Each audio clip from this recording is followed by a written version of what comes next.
ما التمست بجاه المنتقى أمين صلي وسلم على المختار في الرحمة وباسرا بنذير أفضل رسولي من ظنني غير قديم المصطفى فإنني أخدم بمصطفى أخدم إلى دخول الجنة دار القرار والمنى والمنى من ظن أنه يكون أبدا مبيه بما كخدمتي بدا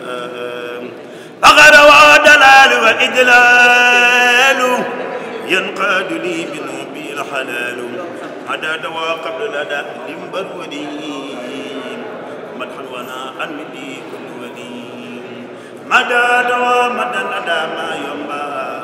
محاب يوبي وكبسنبا مداد وإنه نافي دلوى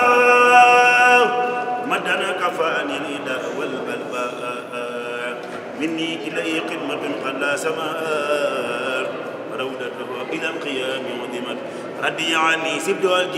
الجيلاني علي رجوان الذي أحلاني ردي عني سبد أبو الأسن علي رجوان يقلد الأسن ردي عني سبد تيجاني علي رجوان مبيد الجاني ردي عني الخلفاء الأربعة وتريد المقربين المتبعين من لم يكن على wane en tout cas yéene ci di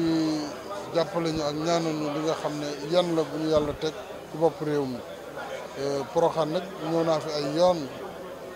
waaye am na plan directeur d'urbanisme bu ñu bëgg a def bu am solo ndax dëkk bi dafa ay xur dañ ko wër ba tax yaatuwaay bi ak yokkute bi moo xaw a am tolof-tolof waaye joxe naa ci ay ndigal pour que ministère de l'urbanisme tàmbali liggéey boobu boole yeneen yi nga xam ne déjà lu jiitu li tàmbali woon nañ ko ay weer ci ginnaaw ni ma koy defee ci këru diine yëpp fas yéene nag fii tam jox ko taxawaay bi nga xam ne moo war a nekk taxawaay Porokhane donc loolu moo doon waxtaan wi gisewaat nañu ci biir mu fëddaliwaat ma loolu nga xam ne ñu ngi am mbégte lu rëy nag ci voyage bi ñu fi ñëw ak ziara bi ñu fi ñëw tey. Monsieur le Président nga nekk ci tournée économique wax nga ko léegi mu nar a am impact ci population rawatina ci fii ci Sine Saloum dafa indi synthèse yi nga xam ne inauguré ko tey ak ñu ma ko mel askan wi sotti. waaw li ma inauguré tey ab pàcc la rek ci programme boo xam ne dama ko jagleel wàllu transport ci biir réew mi ndax transport dafa bokk ci lu yor développement ndax dem bi ak dikk bi ci doomu aadama yi ci marchandise yi ci service yi bu amulee rek day am lu muy indi ci ay jafe-jafe gis nañu embouteillage yu mag yi doon am Dakar commencé waat na daye ndax oto yi dañoo bëri kon war nañu am ay yoon yoo xam ne dañ ko hiérarchiser ay autoroute ay yoon de route nationale de route départementale ay piste de production moo tax léegi yoon bu ñu def bu ne daañu def ay réseau de piste si wetam def ci courant jàppale jigéen ñi defaraat école yi defaraat lépp loo xam ne day indiwaat yeesal ci dëkkuwaay Fatick Kaolack ku ne gisoon na ni mu mel ak la fa gaañu ci doomu aadama ci ay accident yu metti Kaolack Nioro ba Kër Ayib gis nañ aussi ni mu meloon Passy Kër Waly Ndiaye ba Passy jëmaat Sokone itam kon dafa mel ni Kaolack dafa nekkoon carrefour boo xam ne dañ ko waroon defaraat muy Kaolack étoile loolu la ñu defaraat tey ba macha allah ëllëg danaa dem Foundiougne nag lañ fay def mooy pom boo xam ne daanaka mosul am waxuma ci Sénégal waaye daanaka ci Afrique taw jant ndax même pont Gambie bi 900 et quelques mètres la bii dana nekk près de 1200 mètres nekk pont bu kawe ndax ba tey dañuy jàll ndax dañ bëgg aussi Kaolack port bi ñu defaraat kon liggéey la bu am solo bu ñu def ak gouvernement bu République populaire bu Chine di liggéey fii nii ci yoon yi ak Banque africaine de développement Fatick Kaolack état bi moo ko financé totalement bu ñuy wax sax état bi lépp lu yeneen partenaires yi def moo ko financé ndax ay bor la waaye dañ koy def ak ay partenaires pour mu gaaw ñu mën koo defaraat am na train buy ñëw war nañu defaraat aussi train bi dem Bamako loolu yëpp avancé nañu ci boo demee tey dans le nord aussi Ila Morphine ñu ngi koy liggéey boo demee Casamance ñu ngi liggéey RN6 di liggéey RN4 bi di jëm Sénoba Ziguinchor kon réew mi moo nekk ci phase de liggéey boo xam ne bu ñu ko paree loolu mooy tax émergence mën a am ndax dem bi ak dikk bi dina yomb courant bi réglé nañ ko njàng mi ñu ngi ci mbéy mi gis ngeen jafe-jafe maanaam li ñu am loolu la ñu bëggoon production bu mag am nañu tey production bu jéggi dayo 1,411,000 tonnes d'arachide kooku xam nga mënuñ ko def rek ci Sonacos mënuñ ko def rek ci consommation locale donc il faut ñu xalaataan nag léegi Sénégal ban stratégie commerciale lay am vis-à-vis de l'extérieur pour production yi muy am ñuy mën di béy sous contrat de culture di ko mën di livrer réew yooyu su ko defee béykat yi producteurs yi du ñu am benn tolof-tolof loolu tam wax naa tey suñu mbokk producteurs yi suñu mbokk OPS yi nañu ànd ak gouvernement bi ci liggéey bañ a yàkkamti bañ a mbapat bañ a def lenn déjà li ñu dugal ci alal ci yoo xam ne ci état bi la jógee parce que mënuñu xaar banque yi ëpp na presque 32 milliards xam ne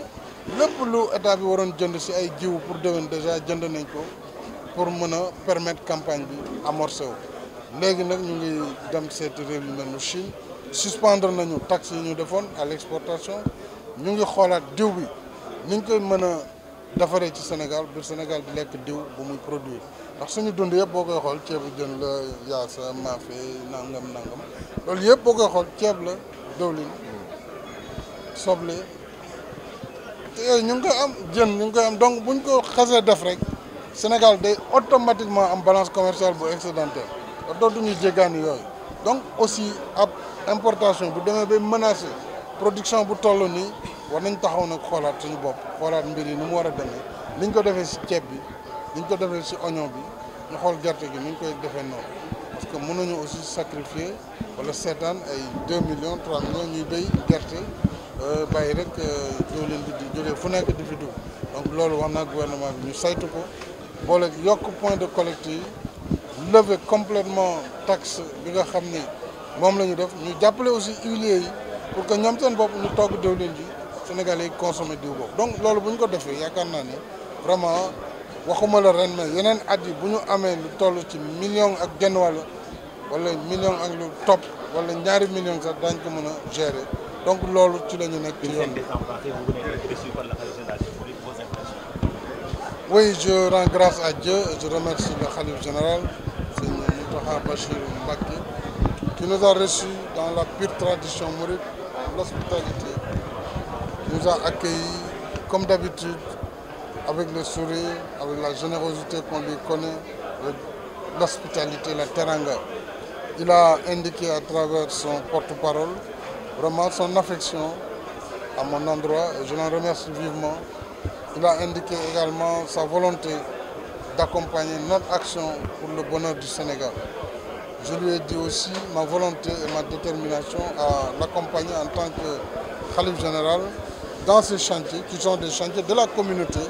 donc du pays et des populations. Alors nous avons déjà entamé des choses à Touba depuis assez longtemps, notamment il y a Touba qui sera inauguré vers la fin de l'année. Nous avons entamé d'autres chantiers. Lui-même veut lancer la construction d'une grande université à Touba, une université d'études islamiques. Nous pourrons accompagner. Touba est un grand centre urbain qui mérite quand même un accompagnement sur le plan de l'infrastructure socio-éducative. Alors sur Prohan également, nous avons pris la décision de l'accompagner à travers un plan directeur d'urbanisme et un plan d'urbanisme de détail pour faire la projection en matière d'aménagement du territoire de Prohan. En un mot, nous sommes très heureux d'avoir été ici aujourd'hui à Prohan dans le cadre de la continuité de la tournée que j'ai entamée dans le Sine Saloum. Vous êtes en tournée économique, quels seront les impacts pour les populations? Mais les populations ont montré déjà leur satisfaction partout où nous sommes passés. Vous avez vu la liesse populaire et vraiment l'accueil spontané. Je pense qu'il n'y a pas un meilleur message, meilleure description que celle des populations dans la joie et l'allégresse. Et demain, je serai à Passy, à travers Kirwalindiaï et à Founioune et Fatick aussi, où nous avons d'autres réalisations, d'autres inaugurations à faire. Merci. Merci beaucoup. أجل كتابتي بإذن الله لخير نحوي كل جان الله مدني لك